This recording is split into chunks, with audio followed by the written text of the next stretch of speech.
cyberbullying has evolved over the years. It has gotten more complex. It used to be just name calling, shaming online. From then we went to take an embarrassing photos or something and put it online or sharing through WhatsApp group, to current situation where we're dealing with AI assisted platforms like deepfakes, where it can get a lot more complicated. One of the questions that people would be curious about is like what really counts as bullying, you know? So there's like trolling, there's harassment online, there are hate comments. Yeah. Are all these also under the umbrella of online bullying, or how would you define it more concretely?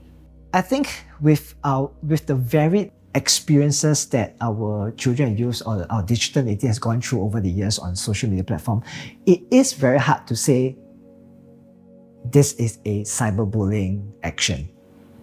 A lot of times we look at intention, the frequency of it happening, and its impact on the victim. My role is as a digital literacy specialist or a cyber wellness specialist.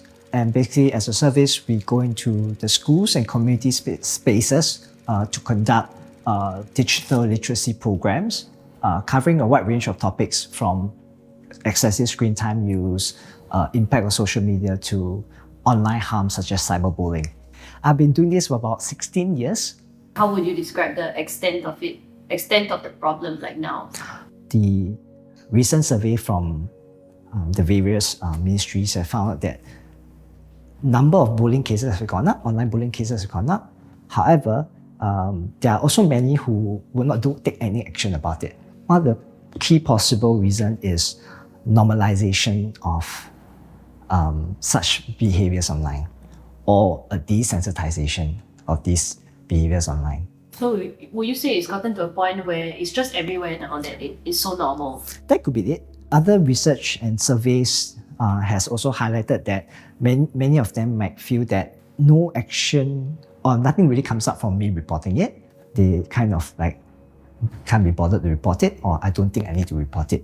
From my experience working with the students, I can hear examples and experiences on online gaming, like your Mobile Legends, your Roblox, from exclusion to everybody ganging up on him to make sure he keep dying in the game, to of course social media platforms where they all gather, to even messaging platforms where the victim is in the group and they will say mean things about this person. What platforms are cyberbullying actually occurring on the most for youths today, based on your experience? Regardless of the platform, it happens. As long as where there's a platform where people gather, that's where typically online bullying or cyberbullying incidents takes place. We kind of know about like how physical bullying can affect, right? But we are not so sure about the online bullying. There are extensive research on how cyberbullying have its effect and impact on a victim, a child or youth. The evidence of the bullying being digital, right?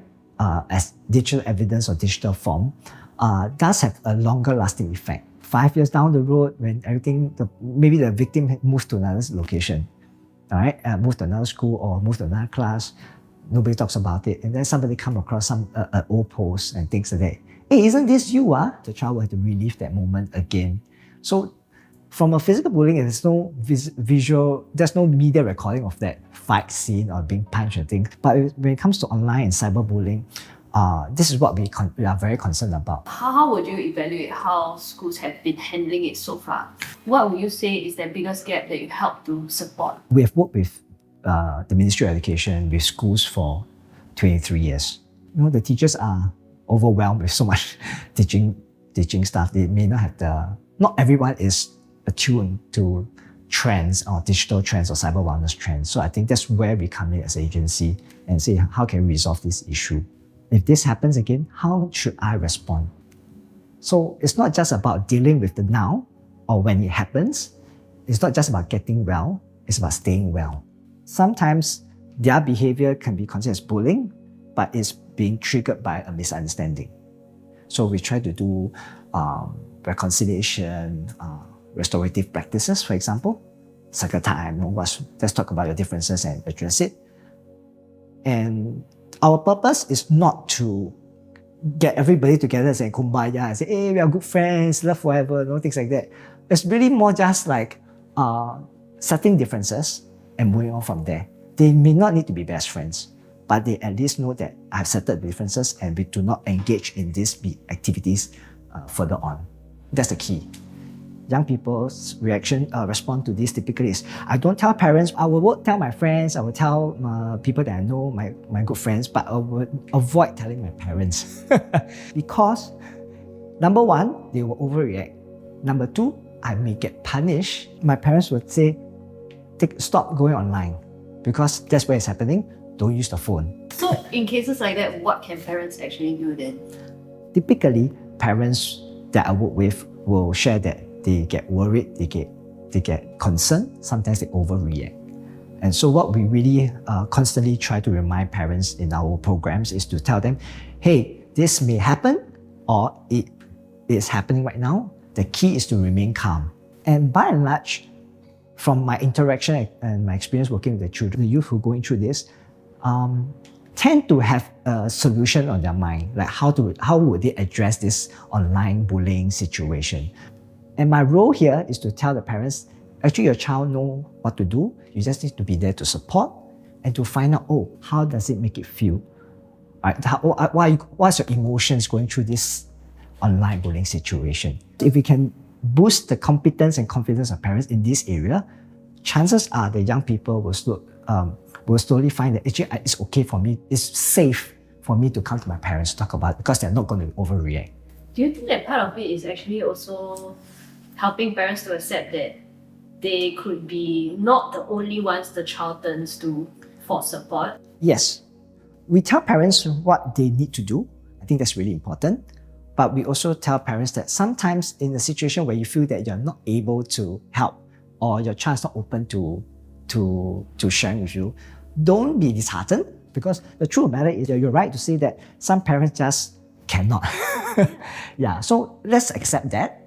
But that doesn't mean that the parents cannot learn about how to do so and think about taking that step to say, I will try it first. Or they could also think about connecting their children to a family, another family member, like an uncle or cooler nephew or nieces, who can help. So, if they turn to, for example, if somebody turns to me, what can I do? Then that would help. I think when somebody comes up to you and say, hey, I am in this situation and this online person is doing all these things, what can I do? A lot of times we may come in and say, let's solve the problem. But I think it's very important now that we also help to understand and validate their emotions and feelings, and having the ability to just say, hey, how do you feel? Okay, that's how thanks for telling me how you feel. I think that's how you feel is really important.